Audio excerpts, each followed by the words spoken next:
So Chris, let's get right to the book. I want to have you explain some of these issues. In the first chapter, you talk about the hook. What is the hook, Chris?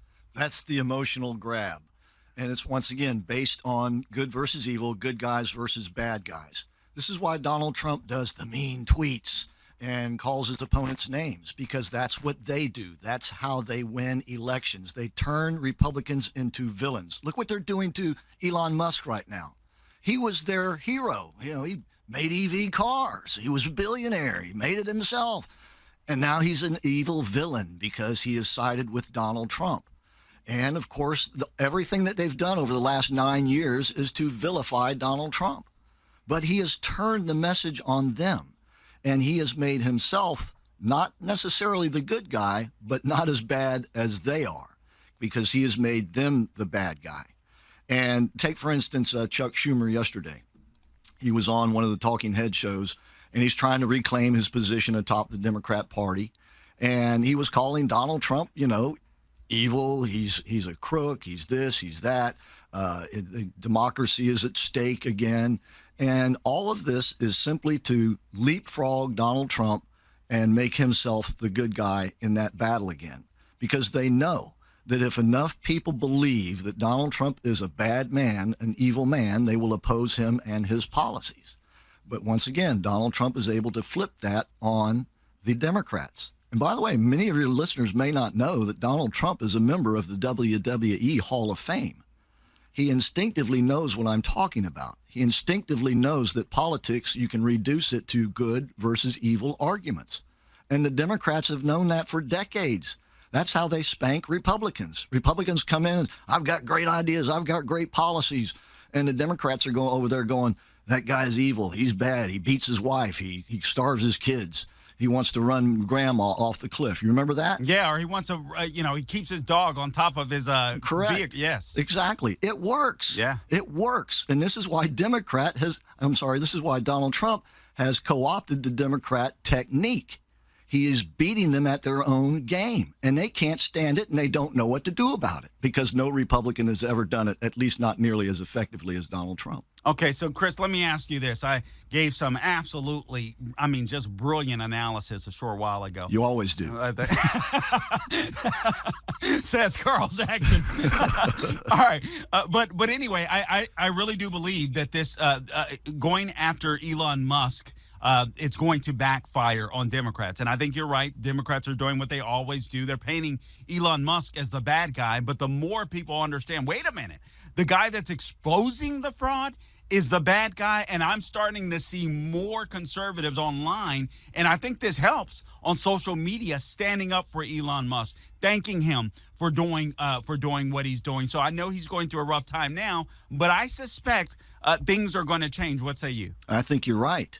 I think Donald Trump is the example that as long as he can take their abuse and smile and keep coming back and fighting them, he will come out the victor at the end. And this is what Donald Trump has done. He never went away. He never backed down. He took all of the abuse, being indicted, going to court, being threatened with jail. He took it all. And even people who didn't like him came to respect him because he just kept fighting. This is the American tradition. We don't back down. We don't give up. Yeah, and they just went too far.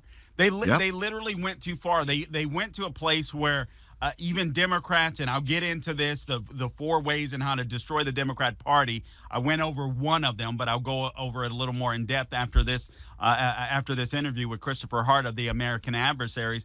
But they simply went too far. All right, Chris, let's tackle another issue in your book, the angle. What is the angle? That is commonly referred to as the narrative.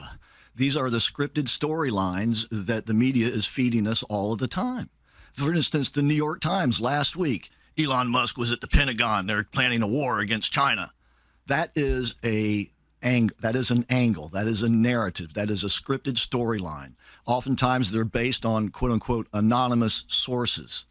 These are concocted stories. They're maybe have a grain of truth in them, but for the most part, they're lies.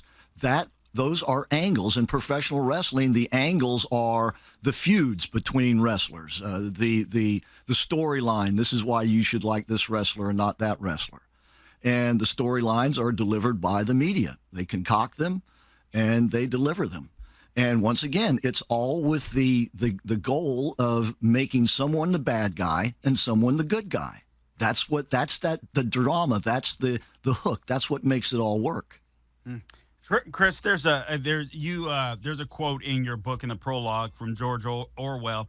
The further a society drifts from the truth, the more it will hate those that speak it. Frankly, that's actually that quote is actually, there's two verses in the Bible that comes to mind, and now they've escaped me. But Jesus talks about persecution of the people that follow him, basically, and this quote reminds me of that. But I think that's such a relevant quote. I'm glad you placed it in your book, because I also think it's important for people to understand, especially those of us on the right. Even if you're a voice crying in the wilderness, it does not mean that you're wrong, and you have to persevere. I think that's what we saw, frankly, in Donald Trump's campaign. I think you're absolutely right. He persevered. He never gave up. And as long as Elon Musk does the same thing, he will come out victorious in the end as well. They are hating on Elon Musk because the media is making him the bad guy. He's the guy that's going to take away your Social Security. He's the guy that's going to take away your Medicaid and Medicare. He's the guy that's not feeding poor, hungry children overseas or something. This is all to vilify him, but if he perseveres, he will come out ahead in the end. But he's going to be hated along the way.